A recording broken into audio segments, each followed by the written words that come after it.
Bonjour à tous, je suis Azar du blog Objectif Rentier et bienvenue sur la chaîne Objectif Rentier. Donc aujourd'hui, je suis avec Audrey, dont je vous ai déjà parlé sur le blog. Vous avez déjà entendu parler d'elle via moi, c'est sûr, parce qu'on a déjà collaboré ensemble. Et Audrey a un profil particulier et elle est très spécialisée dans un domaine dans l'immobilier, mais je vais la laisser se présenter et elle est aussi blogueuse. Bonjour Hazard, ça Bonjour va? Audrey, ça va et toi? Ouais, très bien, je te remercie. Bonjour à tous, donc effectivement, je m'appelle Audrey. Alors peut-être que certains d'entre vous ont déjà vu ma frimousse sur internet, parce que comme tu l'as dit à juste titre, j'ai un blog qui s'appelle lesrevenusautrement.fr et le blog est un petit peu plus spécialisé dans la colocation. Voilà, c'est ça la spécialité C'est d'Audrey. ça la spécialité. C'est vraiment mon domaine de prédilection et voilà, c'est vraiment quelque chose que j'adore faire. Est-ce que tu peux nous parler un petit peu de ton parcours immobilier, du nombre de biens que tu as et je ne sais pas si tu veux rentrer dans les détails chiffrés, mais savoir si ça te rapporte de l'argent. Ah, est-ce que ça me rapporte de l'argent? Alors oui, déjà, pour répondre à ta question, ça me rapporte de l'argent. Alors au jour d'aujourd'hui, en fait, j'ai 3 biens qui sont loués en colocation. Donc je gère plus précisément 7 espaces de vie. Donc mes 2 premiers biens ont été achetés en l'espace de 2 ans. Et le dernier, je l'ai acheté il y a peu, parce que j'ai fait pas mal d'erreurs, parce que je ne connaissais pas tout ce que je sais maintenant. Donc j'ai fait beaucoup d'erreurs au tout départ. Il n'y avait pas autant de Ouais, il n'y avait pas blogs, autant de choses non, certainement à l'époque. il n'y avait pas autant de bouquins, il n'y avait pas autant de choses qui expliquaient clairement De comment est-ce qu'on sites, de blogs. c'est ça, comment est-ce qu'on fait pour vraiment gagner de l'argent dans l'immobilier. Donc du coup, voilà, j'ai commencé en 2007, j'ai acheté mon premier bien en 2007 et puis je suis venue à la colocation un petit peu par hasard. Je l'avais loué à une personne et puis elle m'a demandé l'autorisation pour y habiter avec sa cousine. Et je lui ai dit, bah oui, sans souci. Puis après, j'ai réfléchi, je me suis dit, mais si elles sont deux dedans, du coup, bah, peut-être que par personne, ça pourrait revenir moins cher, mais peut-être que bah, je peux gagner un petit peu plus d'argent. Donc, au lieu de demander un loyer de 400 euros à une seule personne, je demandais 2 fois 250. Et c'est comme ça que c'est parti, Et ouais, c'est vrai que c'est que parti. l'histoire immobilière est partie. Et pour parler des revenus, pour parler des chiffres, au jour d'aujourd'hui, alors je ne paye pas d'impôts, c'est une particularité. Et je gagne à peu près 2000 euros par mois, ce qu'on appelle en cash flow, en marge. D'accord. Voilà, Donc 2000 euros grâce à tes 3 appartements en colocation. c'est ça, Donc un salaire, un salaire de cadre. Oui, quand on sait que le salaire médian en France est de 1700 euros, c'est pas mal, c'est oui, plus que la moitié des Français finalement. c'est pas mal, Donc, et en plus passif, plus ou moins c'est ça, passif. Voilà, de temps en plus ou temps, il moins faut faire deux, passif. trois trucs, mais c'est du passif. Ouais, c'est pas mal, c'est vraiment l'avantage de la colocation. Je trouve que la colocation, c'est vraiment, vraiment top. Et ça vous permet en plus d'obtenir énormément d'avantages et de revenus par rapport à ce que j'appelle la location classique. C'est-à-dire que clairement, là nous sommes en 2017, pour moi, pour gagner de l'argent dans l'immobilier, il faut penser à la multilocation.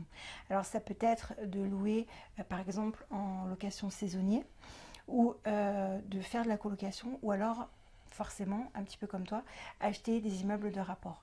Ou alors vraiment de diviser des biens, ça c'est vraiment top. Et pour Voilà, moi c'est pour c'est aller plus vraiment, vite, enfin, de manière c'est exponentielle. ça. Voilà, ça permet de. C'est ça, parce qu'il y a un facteur qu'on ne maîtrise pas, c'est le facteur du temps.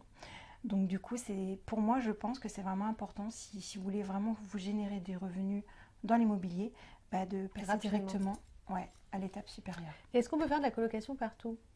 Alors oui, on peut faire de la colocation partout, mais après, il va falloir être cohérent par rapport au public qui vont venir dans votre colocation.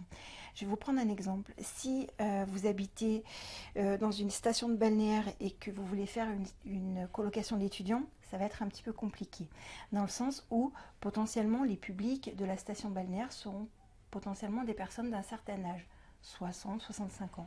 Donc il va falloir que vous Oui, orientez c'est vers peut-être ce pas le type de public personnes. visé, quoi. Non. Donc il faut vraiment que vous adaptiez vos biens au public visé. Parce que clairement, des étudiants vont pouvoir monter 2, 3, 4 étages à pied, alors que des personnes d'un âge, ça va être un petit peu compliqué s'il n'y a pas d'ascenseur. C'est juste de la logique en fait. Pour moi, l'immobilier, c'est vraiment de la logique. Et à partir de combien de pièces tu penses qu'on peut faire une colocation? 2 pièces, c'est-à-dire... Combien de chambres? Combien de chambres? Ouais, à partir du T3, on peut faire à partir d'un salon de chambre, on peut commencer à faire la coloc? C'est ça, effectivement. Alors, je pense que après, ça va dépendre forcément du prix de la ville, enfin du prix d'achat de l'appartement ou du bien que vous allez forcément acheter. Mais également, ça va dépendre aussi de la demande.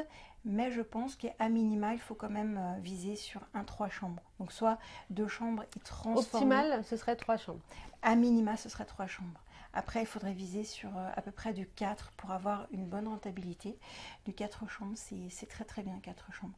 Après, du coup, il y a des espaces qui sont un petit peu plus... qu'il faut optimiser. C'est-à-dire que pour 4 chambres, en fait, il est recommandé, ce n'est pas une obligation, mais il est recommandé d'avoir 2 points d'eau.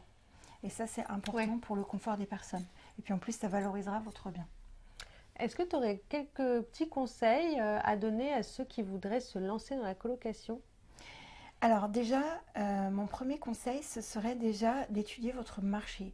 C'est-à-dire que souvent, je vois des personnes qui se lancent dans la colocation, mais simplement, elles se lancent de manière, ce que je qualifierais de manière à l'envers. Enfin, c'est pas vraiment français ce que j'ai dit, mais elles le font à l'envers. C'est-à-dire que souvent, elles vont dire, je vais acheter un appartement et ensuite, je vais mettre des colocataires dedans puisque c'est ce qui est quand même malgré tout le plus rentable. Le schéma classique comme ça. C'est ça. Voilà, elle commence en se disant j'achète un appart et après je mets les locataires. Tandis que toi, tu as une autre vision.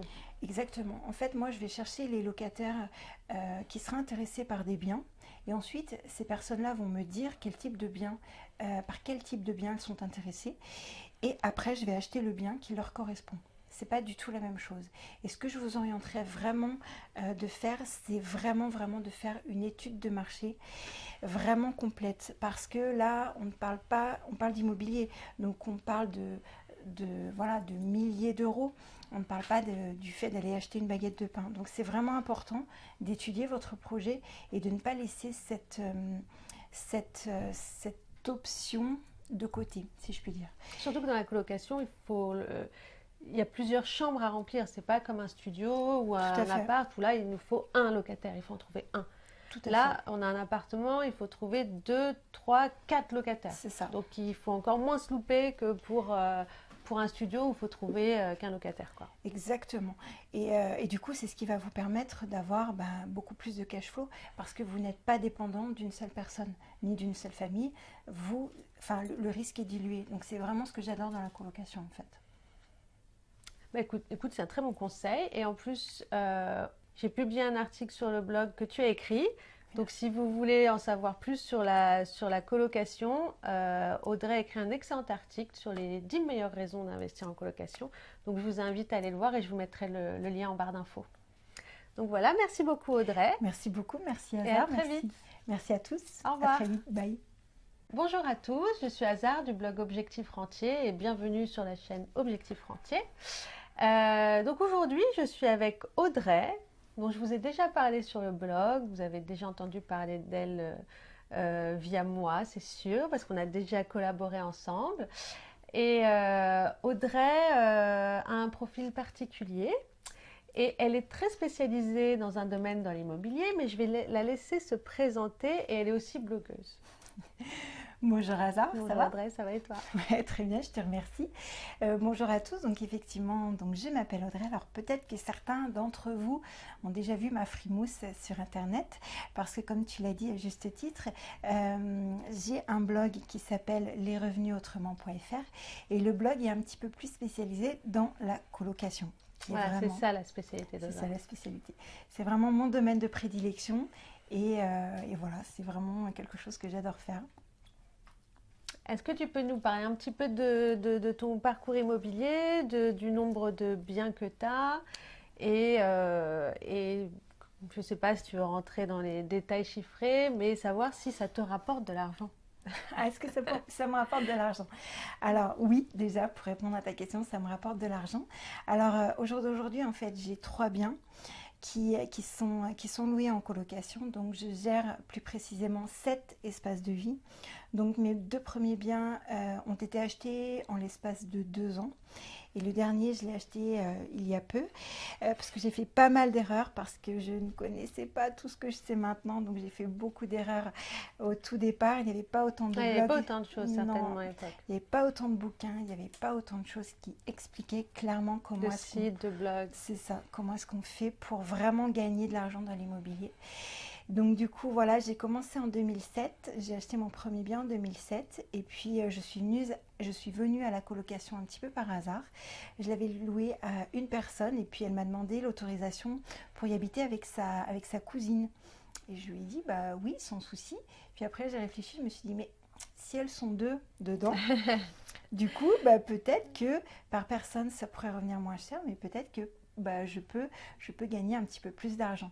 Donc, au lieu de demander un loyer de 400 € à une seule personne, je demandais 2 fois 250. Et c'est comme ça que c'est parti, Et ouais, c'est vrai que c'est que parti. l'histoire immobilière est partie. Et pour parler des revenus, pour parler des chiffres, au jour d'aujourd'hui, alors je ne paye pas d'impôts, c'est une particularité, et je gagne à peu près 2 000 € par mois, ce qu'on appelle en cash flow, en marge. D'accord. Voilà, Donc 2 000 € grâce à tes 3 appartements en colocation. c'est ça, Donc un salaire, un salaire de cadre. Oui, quand on sait que le salaire médian en France est de 1 700 €, c'est pas mal, c'est oui, plus que la moitié des Français finalement. c'est pas mal, Donc, et en plus passif, plus ou moins c'est ça, passif. Voilà, de temps plus en ou temps, il moins faut faire deux, passif. trois trucs, mais c'est du passif. Ouais, c'est pas mal. C'est vraiment l'avantage de la colocation. Je trouve que la colocation, c'est vraiment, vraiment top. Et ça vous permet en plus d'obtenir énormément d'avantages et de revenus par rapport à ce que j'appelle la location classique. C'est-à-dire que clairement, là, nous sommes en 2017. Pour moi, pour gagner de l'argent dans l'immobilier, il faut penser à la multilocation. Alors ça peut être de louer par exemple en location saisonnier ou de faire de la colocation ou alors forcément un petit peu comme toi acheter des immeubles de rapport ou alors vraiment de diviser des biens, ça c'est vraiment top. Et Voilà, moi c'est pour c'est aller vraiment plus vite, enfin, de manière c'est exponentielle. ça, Voilà, ça permet de. c'est ça, parce qu'il y a un facteur qu'on ne maîtrise pas, c'est le facteur du temps. Donc du coup, c'est pour moi, je pense que c'est vraiment important si vous voulez vraiment vous générer des revenus dans l'immobilier, de passer Rapidement. directement, ouais, à l'étape supérieure. Est-ce qu'on peut faire de la colocation partout? Alors oui, on peut faire de la colocation partout, mais après, il va falloir être cohérent par rapport au public qui vont venir dans votre colocation. Je vais vous prendre un exemple. Si vous habitez dans une station de balnéaire et que vous voulez faire une colocation d'étudiants, ça va être un petit peu compliqué, dans le sens où potentiellement les publics de la station balnéaire seront potentiellement des personnes d'un certain âge, 60, 65 ans. Donc il va falloir que vous orientez C'est vers peut-être ce pas le type de public personnes. visé, quoi. Non, donc il faut vraiment que vous adaptiez vos biens au public visé. Parce que clairement, des étudiants vont pouvoir monter 2, 3, 4 étages à pied, alors que des personnes d'un âge, ça va être un petit peu compliqué s'il n'y a pas d'ascenseur. C'est juste de la logique en fait. Pour moi, l'immobilier, c'est vraiment de la logique. Et à partir de combien de pièces tu penses qu'on peut faire une colocation? 2 pièces, c'est-à-dire... Combien de chambres? Combien de chambres? Ouais, à partir du T3, on peut faire à partir d'un salon de chambre, on peut commencer à faire la coloc? C'est ça, effectivement. Alors, je pense que après, ça va dépendre forcément du prix de la ville, enfin du prix d'achat de l'appartement ou du bien que vous allez forcément acheter. Mais également, ça va dépendre aussi de la demande. Mais je pense qu'à minima, il faut quand même viser sur un 3 chambres. Donc, soit 2 chambres et transformer. Optimal, ce serait 3 chambres. À minima, ce serait 3 chambres. Après, il faudrait viser sur à peu près du 4 pour avoir une bonne rentabilité. Du 4 chambres, c'est très très bien 4 chambres. Après, du coup, il y a des espaces qui sont un petit peu plus... qu'il faut optimiser. C'est-à-dire que pour 4 chambres, en fait, il est recommandé, ce n'est pas une obligation, mais il est recommandé d'avoir 2 points d'eau. Et ça, c'est important pour le confort des personnes. Et puis en plus, ça valorisera votre bien. Est-ce que tu aurais quelques petits conseils à donner à ceux qui voudraient se lancer dans la colocation? Alors déjà, mon premier conseil, ce serait déjà d'étudier votre marché. C'est-à-dire que souvent, je vois des personnes qui se lancent dans la colocation, mais simplement, elles se lancent de manière, ce que je qualifierais de manière à l'envers. Enfin, c'est pas vraiment français ce que j'ai dit, mais elles le font à l'envers. C'est-à-dire que souvent, elles vont dire, bah, je vais acheter un appartement et ensuite, je vais mettre des colocataires dedans, puisque bah, c'est ce qui est quand même malgré tout le plus Le rentable. schéma classique, comme ça. C'est ça. Voilà, elle commence en se disant, C'est ça. j'achète un appart et après je mets les locataires. C'est ça. Tandis que toi, tu as une autre vision. Exactement. En fait, moi, je vais chercher les locataires qui seraient intéressés par des biens. Et ensuite, ces personnes-là vont me dire quel type de bien, par quel type de bien elles sont intéressées. Et après, je vais acheter le bien qui leur correspond. C'est pas du tout la même chose. Et ce que je vous orienterais vraiment de faire, c'est vraiment de faire une étude de marché vraiment complète. Parce que là, on ne parle pas, on parle d'immobilier, donc on parle voilà, de milliers d'euros. On ne parle pas du fait d'aller acheter une baguette de pain. Donc c'est vraiment important d'étudier votre projet et de ne pas laisser cette option de côté, si je puis dire. Surtout que dans la colocation, il y a plusieurs chambres à remplir. C'est pas comme un studio ou un appart où là, il nous faut un locataire. Il faut en trouver un. Là, on a un appartement, il faut trouver 2, 3, 4 locataires. C'est ça. Donc, il faut encore moins se louper que pour un studio où il faut trouver qu'un locataire, quoi. Exactement. Et du coup, c'est ce qui va vous permettre d'avoir beaucoup plus de cash flow parce que vous n'êtes pas dépendant d'une seule personne ni d'une seule famille. Le risque est dilué. Donc, c'est vraiment ce que j'adore dans la colocation, en fait. Bah, écoute, c'est un très bon conseil. Et en plus, j'ai publié un article sur le blog que tu as écrit. Donc, si vous voulez en savoir plus sur la colocation, Audrey a écrit un excellent article sur les 10 meilleures raisons d'investir en colocation. Donc, je vous invite à aller le voir et je vous mettrai le lien en barre d'infos. Donc voilà, merci beaucoup Audrey. Merci beaucoup, merci Azar. Et à très vite. Merci à tous. Au revoir. À très vite. Bye.